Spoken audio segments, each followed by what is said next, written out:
pupil's name is Tiffany Popper.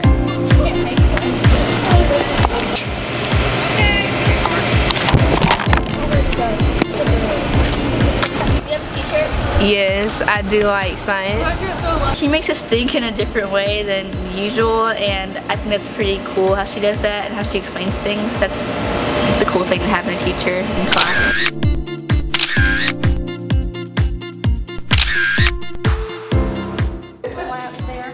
When you open all of them up, it's going to go inside there.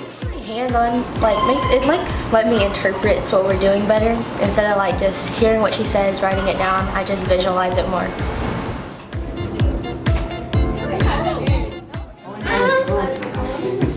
One, two, three. Let's get it up. It's actually interesting to get to know all the things that you never thought you knew about how the earth and the world works. It's easier to learn hands-on because like you're there in the moment, so you can know what it feels like or looks like.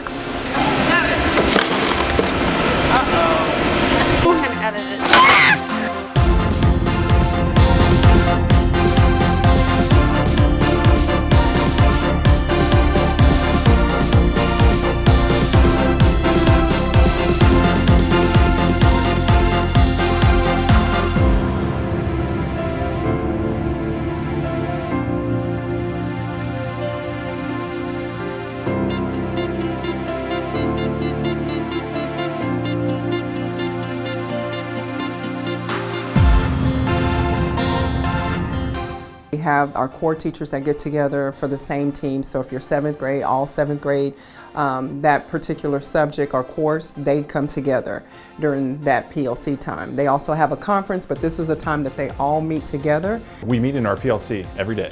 Come in together, we bring in different ideas of how we could tackle or bring new different ways to look at the content. Professional learning community gives us the time to really focus on being more of a professional and in an environment where we can be with other professionals that teach the same subject as we do, same grade level, and it really gives us that opportunity to plan together, to bounce ideas off of each other, help each other with activities that are hands-on that can promote deeper learning and understanding. It's a fantastic opportunity because as a relatively new teacher compared to my peers, they're a mine of resources for me to get ideas from, kind of look ahead and see what we're doing next unit and go into a little more prepared. This is an interactive web quest. The students receive this document and it has a number of questions, and it's kind of like a scavenger hunt. They have to utilize the internet and the shown links to find the answers to these questions. So for instance, this first page gets filled out at this website, which contains all the information they need. So it's kind of like an online scavenger hunt, and there's a number of interactive aspects as well. And it gives us time to really look at data, which was very difficult before when we did not have PLC time. We had to do that on our own.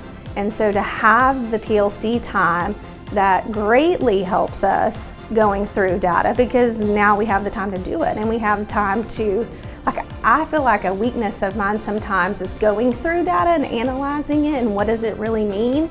And so to have other professionals there with me that can kind of guide me through that and maybe help me do it a little quicker is very beneficial for me. Teaching is not in isolation. I could staple it like that. All individuals that are on the team, they're the experts to come together, and it allows the teachers to have a voice too. So you know what I mean by steep slope?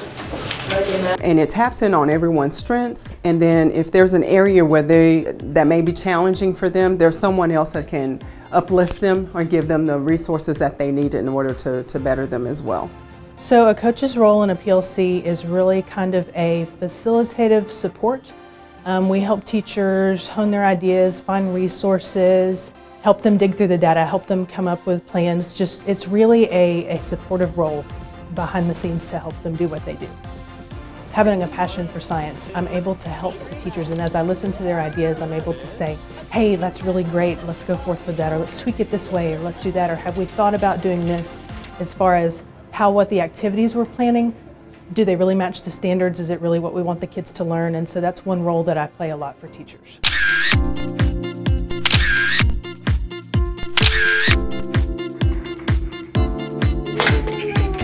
never really liked science. And this year I do though, because we get to learn about the cool stuff. And our teacher likes to do like silly dances and rhymes to help us and like help us remember stuff.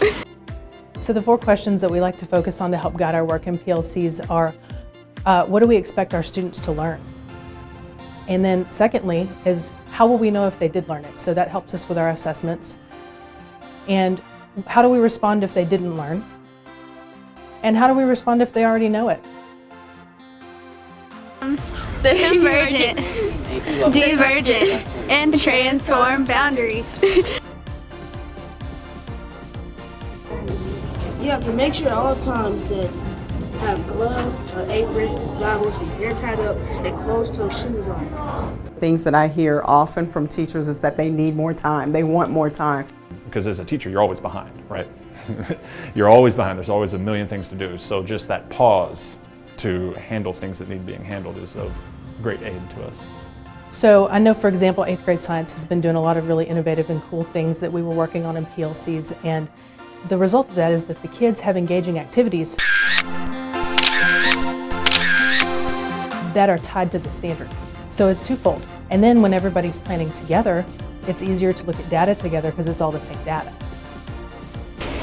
It wasn't down there that broke it. It struck up here, and then it kept going. I guess it makes me feel supported by the administration would be a good way to put it, because they place me in that position that gives me an opportunity to succeed. I feel like PLC time is vital to the success of our students. Because how the classroom was when I was in 8th grade is very different how it is now. Before it was a lot of book work, a lot of worksheets, and now we want them to be using their hands, think outside of the box, go outside and venture something new to create something, because they're moving towards a future where they have to use what they have to create something new.